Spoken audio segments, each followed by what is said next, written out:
Geografiya o'qituvchisi o'quvchini doskaga chiqaribdi-da.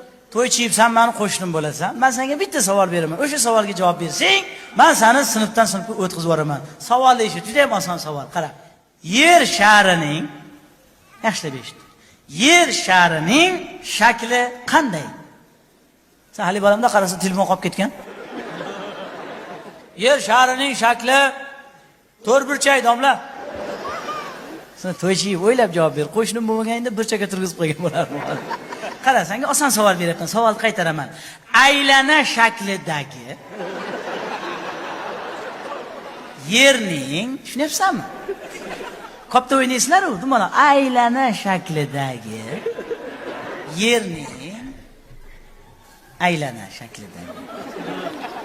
yerning shakli qanday?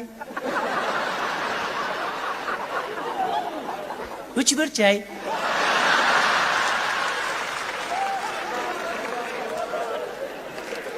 Chiq sinfdan. Sandaqa o'quvchi kerak emas menga. Qo'shnim bo'lsang o'zingga. Chiq. Solih bo'laman. Baqirmen nola. Bitta yer shariga shunchalikmi? Qo'ni-qo'shni odam yaxshi ish qilmayapsiz. Yer dumaloq hali ko'rishamiz siz bilan nola.